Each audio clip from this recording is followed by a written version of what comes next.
Welcome back to the Lion's Share radio program with Mitch Lyons of Mitch Lyons Wealth. I'm Mark Elliott. Again, the website, MitchLyonsWealth.com, MitchLyonsWealth.com. Phenomenal book, The Retirement of Steel.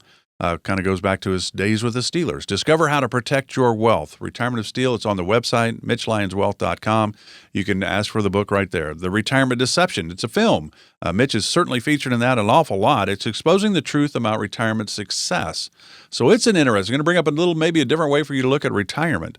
Both of those available on the website, MitchLyonsWealth.com. All right, Mitch, we're going to finish up the program with a little mailbag. And these are kind of fun to do. These are questions that people have sent in to you over the years. You started the Mitch Lyons Wealth back in 2019, so we kind of hoard some of these questions and then we throw them out there, and they're all over the place. But I will say this. So the first question is Jordan in East Grand Rapids. If you really wanted a complete answer, Jordan, and Mitch needs to know how old you are, what's your income level, what do you need, blah, blah, blah, the questions don't have all that information. So Mitch will do his best at answering the question. I always think you're better off actually having a phone call and a conversation with Mitch and the team so you can get more of the answer where he can ask follow-up questions, you can ask follow-up questions. Are you ready to tackle some of these questions, Mitch? Let's do it. All right, Jordan in East Grand Rapids says this. Mitch, I'm worried about being able to afford a nursing home one day. What are some of the options for handling those types of expenses? Well, that's a great question. And, long-term care is real. I mean, I think as, the listeners out there have probably dealt with it with their parents, right? And 70% of people age 65 and longer or older will need some form of long-term care. And, traditional long-term care insurance, is not as affordable as people would like. It doesn't necessarily cover all the bases that you might need.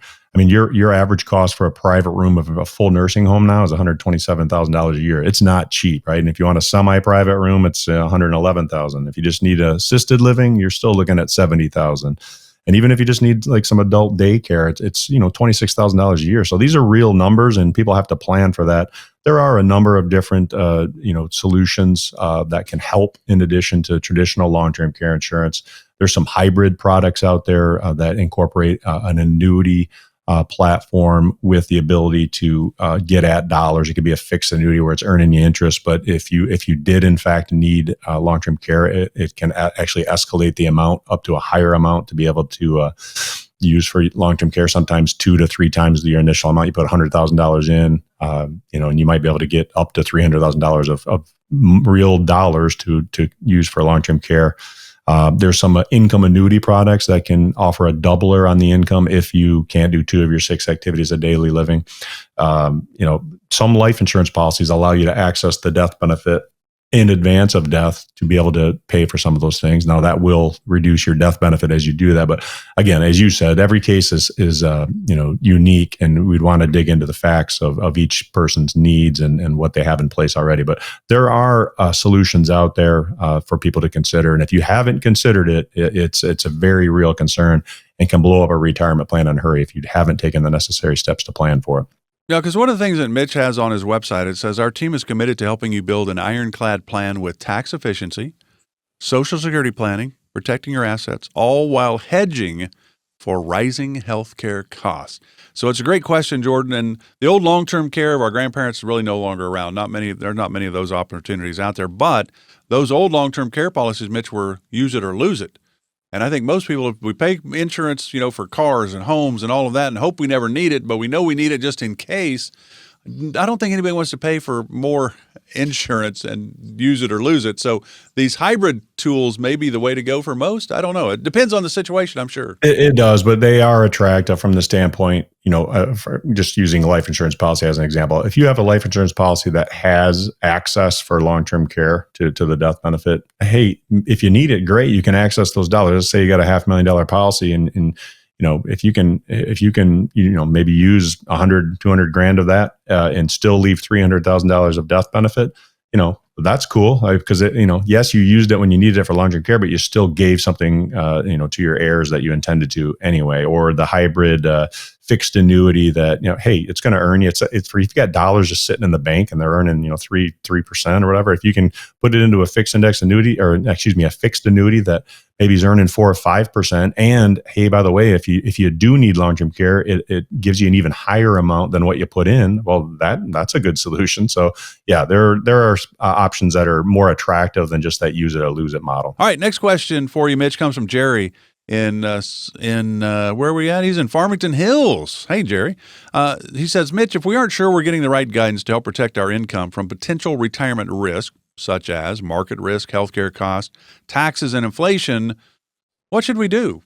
Well, I relate it to going on a long car trip, right? Nobody's going to go drive across the country with their family and all the kids packed in the SUV, or back in the 70s, the station wagon, right? Without making sure your car is tip top shape, right? You're going to check the air in your tires. You're going to make sure your oil's changed. You get a tune up, make sure your air filter's clean, right? You want to make sure everything's ready to go, because once you're on that trip, there's no turning back. It's you're on the trip. So, and you've got a bunch of kids in the back, and they're screaming and they're hot. And if that AC breaks because you didn't make sure it was tuned up, that's going to be a problem.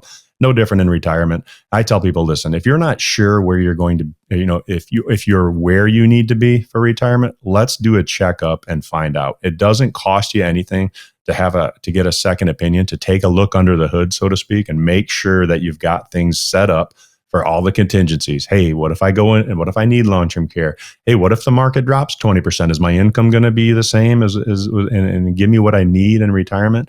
So if you don't know those answers, I mean, like Coach Sukup said back on the weight room wall, if you fail to plan, you plan to fail. You've got to have a plan that works under all circumstances, because you don't know what the future holds. Yeah, and I think that's a great point, because at the end of the day, and for a lot of people, I think it might be a first opinion, right? Because back when we started with, right, we got a 401k. Well, we've just, raised our family, let it grow, and hope for the best. And I guess it worked out. Now let's see where we are. They've never really sat down with a financial advisor, and especially a retirement financial advisor. We're talking about income, investment, taxes, healthcare, legacy planning, Social Security, Medicare. Next question comes from Jenny in Petoskey. Jenny says, Mitch, how much would you recommend I set aside every year for retirement if I'm planning to retire in 10 years? So let's say Jenny is 52, because the average retirement age for women right now is 62. Average age for men retiring is about 65. So let's say Jenny's 52, because they don't have an age in here, so we'll just make it up. Now you have a ballpark. She's 52. She wants to retire at 62. Yeah, this is where, a lot of the so-called experts out there use the rules of thumb, right? Oh, you want to put 10% of your salary, or 15, 20. Every situation is different. Obviously we don't know how much Jenny has set aside already, right? But I would say this, number one, what's your target, right? And what I mean by that is, how much do you need in retirement on a monthly basis to meet your needs, right? When you retire, your paychecks stop coming from your employer. Now you've got to create your paychecks. So how many people look at it the way you just said? How much do you need monthly? Where most people remember those commercials. Hey, that's what you need. That's, it's the big amount, and you're talking monthly amount. Yeah. People get caught up on the nest egg, right? How much do I need to accumulate? And you had see these commercials that people walking around with a number on their head, I think is what you're referencing, right? What's your number? And it's not about the nest egg. We talk about this every day with people. It's not about your nest egg. It's how much income can it produce? So number one, how much income do you need in retirement? Factoring in all your sources of income, whether it's Social Security or maybe some pension or, income annuity, annuities from income annuities, other sources. And what, is there a gap there? If there's a gap there, what can we do with a portion of your nest egg in order to ensure that, come heck or high water with the stock market, because we all seen it goes up, it goes down. What we need is consistent income. So, that's really a situation where if someone called in and we set up a time, we go through that with them. We can do a retirement income analysis, throwing in all the information that they have as far as their account balances and this and that. Well, what amount are they putting aside each month? Growing it to the time when you flip the switch and now it's retirement time. Okay, boom. How do we optimize and secure the income, the retirement income you need in order to live every day like it's a Saturday and go enjoy enjoy your retirement years without retirement fears? Yeah, I like that, and it's really I think 10 years out, Jenny. Great to be thinking that far ahead. A lot of people say, "Hey, Mitch, I'm retiring next week. What do you think? Am I good to go?" I mean, 10 The years gives sooner, the team time to put a real yeah, plan together. So the sooner the better, right? yeah, If you need to make some course adjustments, let's do it at the beginning of the trip. Let's not go, way out of our way. right. Famous men driving, right? Hey, we don't need directions. We're just We gonna got we're it. gonna wing it. We'll We figure it got it. out. All right, one more question, and we'll wrap up today's show. This one comes from Joseph in Holland. Mitch, can you talk more about what goes into a written financial strategy for retirement? I'd like something like a checklist to help make sure I have everything covered. Yeah, well, that's a great question.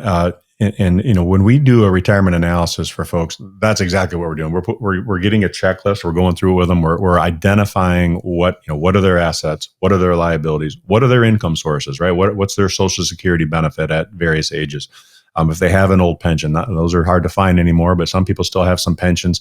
How are those designed? Is it single life? Is it joint life? We help people make those decisions to protect the spouse. What are their goals? What do they want to do in retirement? We talk about the really three phases of retirement. We have the go years. Everybody, waiting to get retired. Let's get to retirement and enjoy it. And they typically spend more money in those, say, first 10 years of retirement than they're going to in the next 10 years, which we call the slow go years. So you get the go years, the slow go years, and eventually we're hitting the no-go years where, hey, we're aged, we're elderly, we're maybe sitting on the porch with our bride playing some checkers, drinking lemonade. We're probably not lugging suitcases through the airport still at 90, right? So, and we account for that in our planning, but it's a checklist of going through with you all, your goals, your income sources, the liabilities, assets, what types of accounts are they, pre-tax, after-tax, post-tax. So all that factors in, and our software will identify exactly what your likelihood of success is with where you currently are. And then, hey, what if we tweaked a few things here to increase your income optimization, and what would that do for you? How much, we talk a lot about income stability ratio. How much of your monthly income is stable regardless of what the market does? And we try to get that as high as we can for folks so that they don't have to worry about stock market plunges and have to watch the Wall Street ticker tape to watch their savings plummet.